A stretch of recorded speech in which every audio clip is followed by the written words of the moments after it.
Hello garden loves, it's been a while. Again, I always get distracted by life. Life is lifing and I get distracted and I never keep up with my vlogs, but I like to occasionally touch base and do the odd gardening vlog just to let you know what I've been up to seasonally, and just to give you a few ideas of what jobs I'm doing if it inspires you to get out in the garden and do a few similar jobs yourself. So I thought I'd just start with this beautiful shot of my penstemon apple blossom, looking really pretty at the moment. Oh, hello Mr. B. Got a bee around my knee going for the dianthus, and there's a bit of Nepeta behind there. But yeah, I thought I'd start with a shot of this beauty, and I'm just going to talk through a little bit of a haul that I've done at one of my local garden centres, and then what else have I got to show you today? Oh, something to extend onto a project that I have shown you before on my vlogs, my water feature project, which I was inspired by 2 years ago at Malvern, to add to my water feature display and improve it even better. A beautiful garden I saw at Malvern that did win gold. Garden of the Wind, I think it was called. I'll remember and pop a little slide of it in somewhere. Anyway, there was lovely gravel, and obviously water features and gravel always look fantastic because you get that sort of seasidey coastal look, bit of seasidey planting. So I'd put steeper in and I put some times in. This was all in a vlog. I'll link the vlog down below when I was doing it, just to remind you guys, or if you missed it. Anyway, the gravel that I bought was lovely, but I really wanted proper bigger pebbles, like not boulders but chunky pebbles, to get that proper coastal look, and I've really struggled to get hold of them.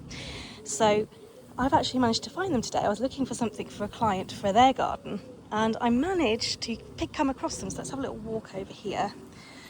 And as I was there, I thought I'm going to get them because who knows when I'm going to see them again. So they're called Stony Bay Premium Stone Cobbles by Audiio. I got it from my local garden centre. And yeah, they're really good. I don't know if I've got there we go, I can show you. But yeah, that's one of the smaller size, I would say. When I looked, there's some bigger ones, mishmash shapes and sizes, but lovely and smooth. So that's really going to enhance my lovely bit of stone. If I come over here, all these plants are for a community project that I'm doing, so they're just sitting on my lawn waiting to be deadheaded, tidied, and then they're going to go. So now my steeper's gone a bit out of control. There's my water feature. I got hostas, ferns.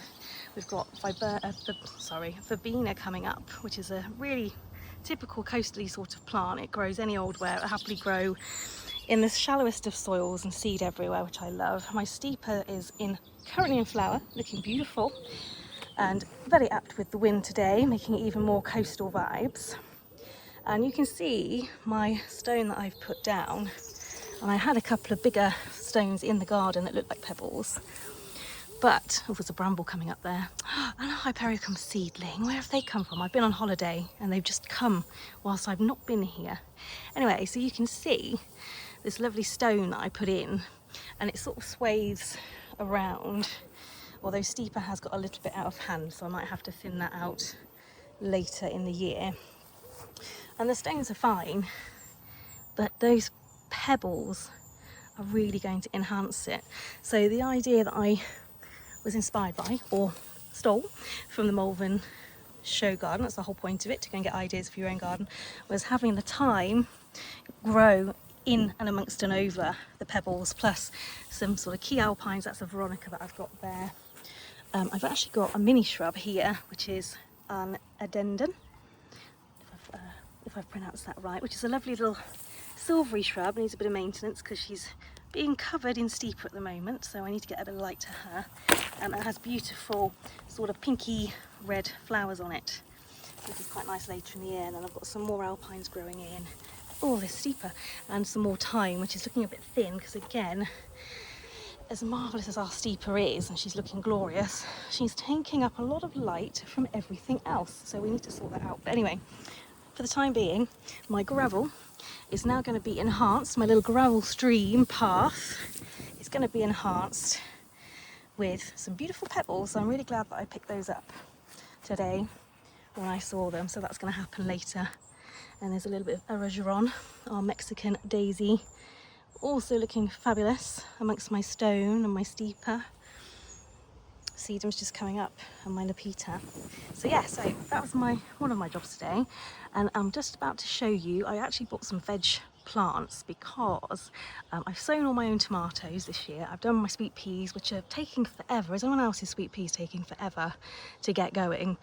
They're literally so slow. I think the heat from the heat wave we had a couple of weeks ago, and then the major drop in temperature to full-blown rain, is not helping. They have put a bit of growth on since I've been away, so that's good. Anyway, I've sown all that from scratch, and I've got some lovely runner beans going.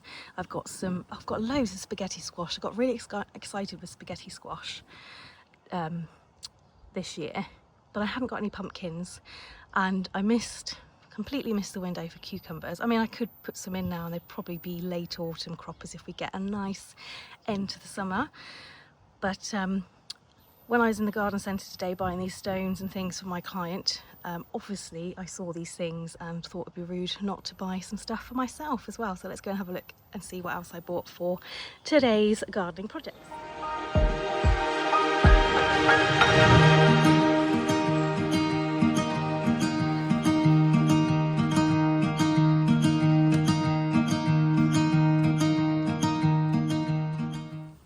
So here we are. We are now on the patio area of the garden. My growing frame that I got my lads to build, and I've not used it because the season's got ahead of me. And I don't know where to put it now, and now it just looks god awful on our patio, so I sort of abandoned it before we went on holiday. I was so busy before holiday, which is amazing. This year has been so fantastic. If anyone else is working in the gardening world as well as enjoying their own, have you had a good year? Because the last couple of years, well, since COVID, it's been slow. People have held off. I completely understand gardening is not on top priority, and a lot of people are doing it themselves, which is absolutely fantastic. That's one of my aims of my job in this industry in horticulture, is to inspire people to do their own as well as hire me. So that's fantastic, but it's been manic. So I haven't had a lot of time for my own garden. Actually, I'm surprised that I've managed to do what I have done. But yeah, anyway, so things like this, I just left before holiday and abandoned it for a couple of weeks. So I'm now coming back to it thinking, yeah, I need to sort this out. Where am I going to put it? What am I going to... I don't really need it at the moment because now we're in summer. However, I will keep it up ready for some late summer sowings for autumn cropping into the autumn, and also early winter as well. If we have a mild one, things will grow under this tunnel. So anyway, I have digressed, but it is relative because this is for vegetable growing, and the next part of my haul is vegetables. So yes, normally I would have grown my own sweet corn from seed, my own cucumber from seed, my spring onions. The last 2 years I have really struggled for some reason. They germinate and then they disappear. Now I have a lot of ants, unfortunately, in my garden. I think a lot of people have ants in their gardens, a lot of them, not just the one nest that we used to get, the token nest. I'm getting a lot, and I think it's down to a lot warmer climates. So they're making themselves comfortable. Now my theory is that they're moving some of my seeds about or dragging them under the ground a lot further than they should be when I've sown them or when they've just germinated. That's my theory. I can't see anything nibbling. It's very rare for anything to be nibbling. There's things like spring onions, particularly because normally you plant them as a companion plant as well as a cropping plant with other things to stop pests and other things eating, like your beans or your carrots, for instance. So it's just bizarre that when they sort of either just hit germination and only a couple of them come up, and then they sort of disappear. So I've had real problems with my spring onions. So I've actually grasped the nettle this year. So let me know if you've had the same problem with your spring onions. I'm just interested.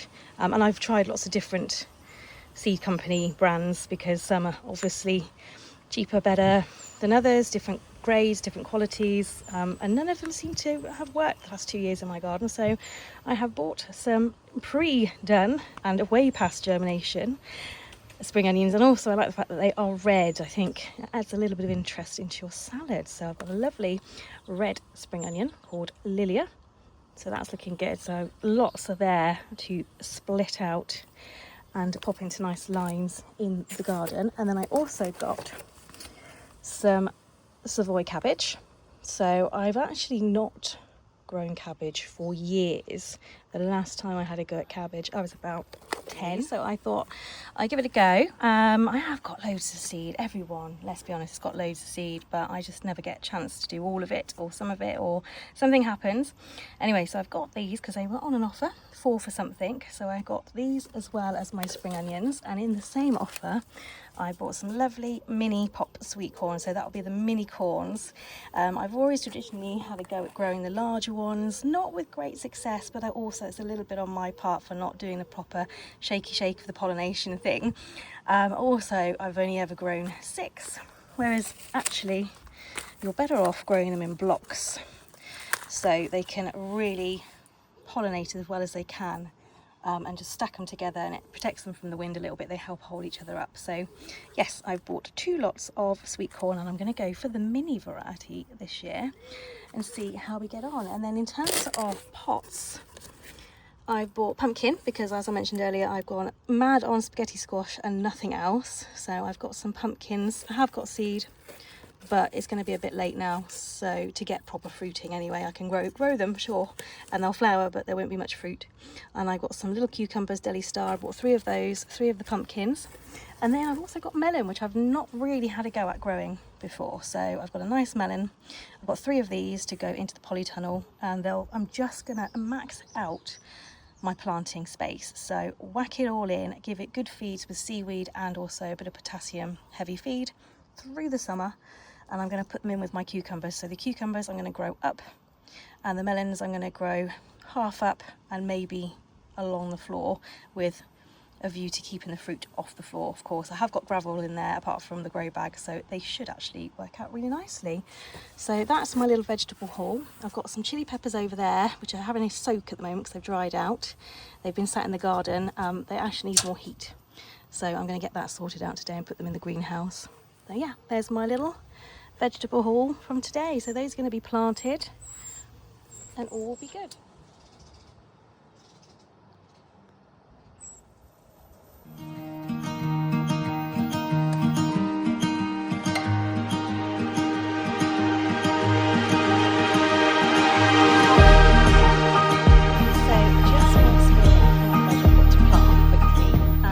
There's a couple of failings that I've had. So under here there should be mixed lettuce leaves, absolutely no sign whatsoever. So that is now a space where I'll probably put the spring onions, or some of them at least anyway, because I've got a lot. And my spinach, which I've left covered up to protect it from the pigeons, but it does actually need a harvest. In fact, some of it is bolted already, which is not ideal. And it needs a bit of a weed. We need to do a bit of weeding. The weeds have come whilst I've been on holiday. Got some lovely nasturtiums coming up. My sweet peas, look how slow they're going, and that's probably the most growth they've put on in the last couple of days. So I've got some brambles to get rid of, and that's my beans looking really good. So I'm going to put some of my spring onions in here and then see how we go. So here we are in my polytunnel. I've actually got the the door partly shut because it's a really windy day, and I've got caught out before where I've left it open even just for a few moments, properly fully open, and then blight takes over, because blight travels really well in the wind. So I'm absolutely boiling because it's actually quite warm and I've only been in here about 5 minutes. So I've put my cucumber in. I've done a cucumber and then a melon, and then a cucumber, and then a melon, and a cucumber, and a melon. So I've got a cucumber telegraph. The melon I've got is it Ogen or Ogen? I've got some ants there, hopefully they're not going to disrupt my melon. And then I've also got cucumber Deli Star, so a slightly smaller, chunkier cucumber. So I've still got my lines in from last year where I was growing the cucumbers up. This one needs fixing because that was a makeshift one. It actually needs a bit of a scrub at some point too on the outside. The inside's fine, this muck is actually on the outside, so I need to give that a bit of a wash from the outside, but it's not going to infect anything inside. So they're all in and done, and then I'm just doing a little bit of weeding because, again, being away for a couple of weeks, the weeds take over, so I'm just giving it a quick weed. And also my tomatoes, oh my goodness, I'm very happy. They've come on so well. Actually, if I come around here, ignore the old hanging basket. It's all the mess I left from all the hanging basket orders that I did for my business. That's our old hanging basket from last year, which I haven't done yet because ours always come last after orders, of course. But yeah, these are pots and things that I was resting them on, and I literally just got everything delivered and then left everything in here as it was. So I've got a bit of tidying to do. But yeah, I just wanted to show you, that's the tomato, that one there, that's how big they were before I went on holiday. That's the only one that's stunted. So 2 weeks in and they've got this big, as well as the weeds, unfortunately. So the weeds are coming out, and then I'm going to do some pinching out of the side shoots, I've noticed. Sorry about that, got rudely interrupted by the husband. He has an uncanny ability to literally not speak to me all day, and I just think I haven't filmed for ages. I'll go and do a little film because I've got a few jobs to do to share with you guys what I'm up to, give you a few ideas. As soon as I start filming, I can guarantee within 5 minutes I'm called and needed. Never any other time. I don't know if anyone else has that problem. Anyway, not a major issue. So I'm actually going to pinch out the side shoots today. So if you don't know what side shoots are, you've got like, they look like mini tomato plants coming out from the main stem, between the main stem and the side foliage. And basically you don't really want them in there because they take all the energy away from the main part of the plant having the energy, the nutrients, the minerals that it needs to, if I flip this over a bit, can you see there's some buds coming there? So those are our buds and our flowers. That's what we want the energy to go into, so that the flowers will produce fruit. And if we have these side shoots on, the plants actually become weaker because it's putting all the energy into these side shoots, and our lovely flowers will be less, and our fruit will not produce as well and as abundantly. So to take them out, you just use your thumb and your forefinger, give it a little bit of a pinch, literally pinch between the nail. Sorry, not great focus. You can see my holiday nails are already wrecked 24 hours after coming home from being gardening. That's what happens when you're a gardener. I don't have posh manicures here. So that's our side shoot, and that goes in with my weeds to the composter or the green compost bin. So I'm going to do that throughout the whole plant because actually they've grown really well, and I can see there's some side shoots actually coming up from the bottom very well. So you see here, that's no longer a leaf. In fact, it didn't even have a leaf on the side. It's just a full-blown side shoot, and we don't want that either. So that is coming out as a whole as well, because we want this nice big thick main stem. That's where we want the energy to go up and rise up, and then to have flower heads coming off for our fruit. So I'm going to go through and take the side ones off. There's another one, look. And do the side shoots. That's the side shoot. Pinch, out you come. And then I'm just going to work my way up and through, and then that'll keep me on top of my tomatoes for a little bit.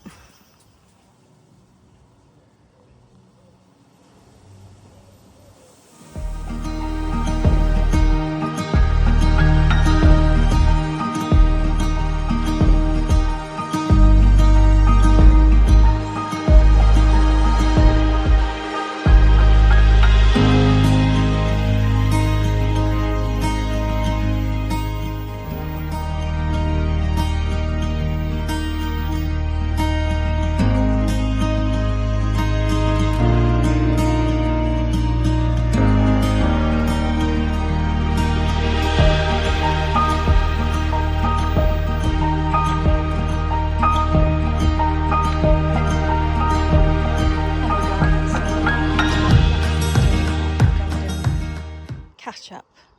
The middle border has completely gone wild. I'm loving it. I actually do love the ryegrass when it comes up. It's so beautiful. Quite tempted to leave that in. I do love the flowers. But I've got some weeds in here, and I've got some poppies that have spent, and actually some of them haven't got buds on and some of them have, but they've taken over a little bit, so a bit of a tidy. Got some brambles coming up that need to come out. Got to cut back the Veronica, gentianoides, and hopefully it'll flower again later down the line. And just do a bit of clearing because a few things have been getting swamped by, I've got this horrible, I can't remember the name of it, I never can. Is it periwinkle or whatever it's called?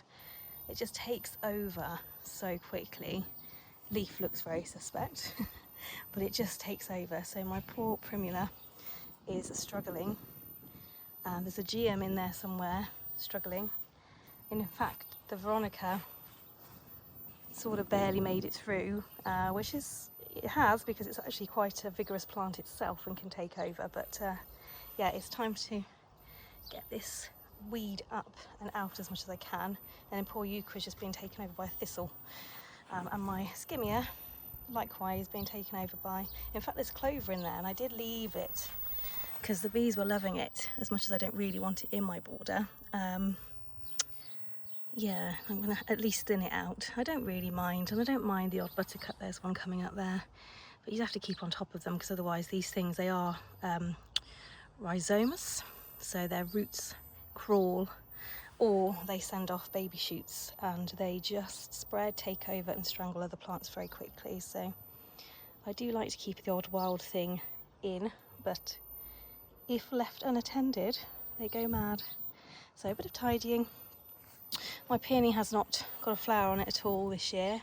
I did put it in last year, so I'm expecting it to put growth on this year. It's a bit of curl from the heat wave earlier on this season. But next year, hopefully, once it's put a bit of vigour into its growth this year, we'll get some flowers. I'm going to give this border a good mulch as well in the autumn. I didn't actually get around to doing this properly, so that will help, but not till the autumn. And I've got irises that are spent. They were beautiful when they were out, so they've got to be chopped back, get the energy back into the rhizomes. Yes, so a little bit of tidying. And then if I come over here, excuse if you can see any dog mess, we did do a tidy up, but if you've got a dog you'll know how quickly that is undone. And not very easy to see actually, because it's green everywhere, but this is Acer viridis, and I've actually bought a massive one, really, a nice old one, or older one should I say, for my husband's birthday, which is actually upcoming, so he's had it early. It was an absolute mission to get it through. Thank goodness for my stepson, who had an extra workout that day to help us lug it in through the front door.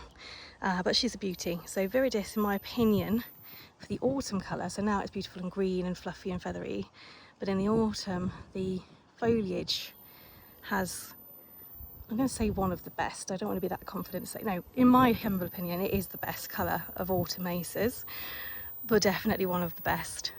It just glows. I can't even describe how it looks, and even if I share a video of it or some photos of it on Instagram later in the year, I can guarantee it won't pick up the exact beautiful tone of colour and what it's doing. But anyway, so I've been waiting to get viridis and a decent plant of it for a long time.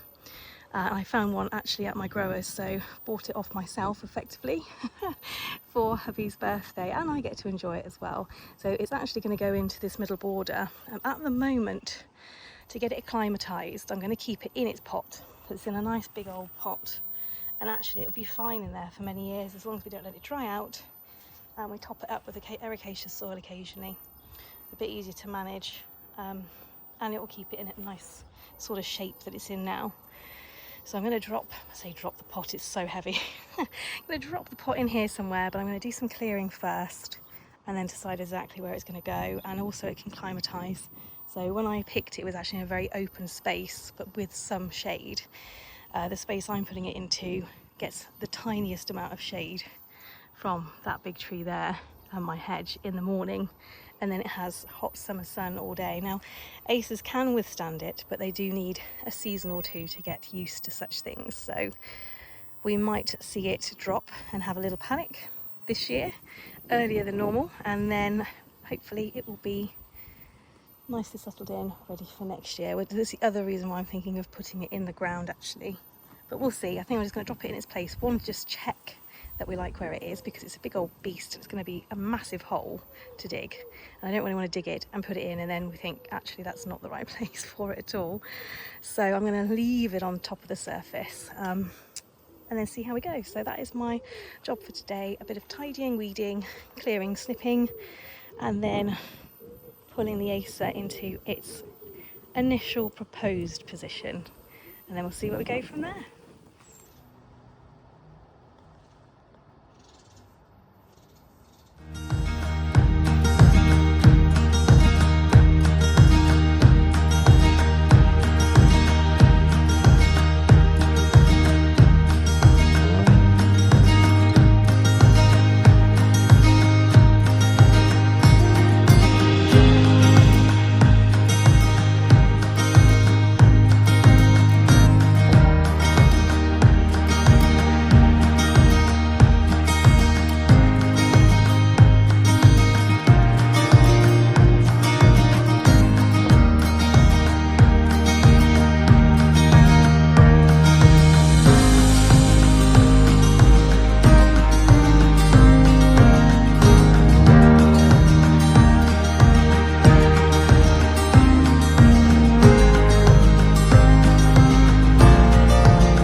so much out. And my poppies, actually, this is actually the day after I started this because I forgot to film it yesterday.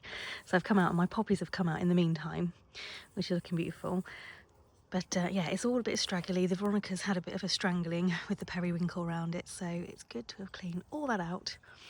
And yeah, it actually doesn't look like I've done a lot, but if you go back to where I started, there is quite a lot that's come out. But it's taken me forever because you have to dig all the little roots out, and there's so many of them, of that stuff.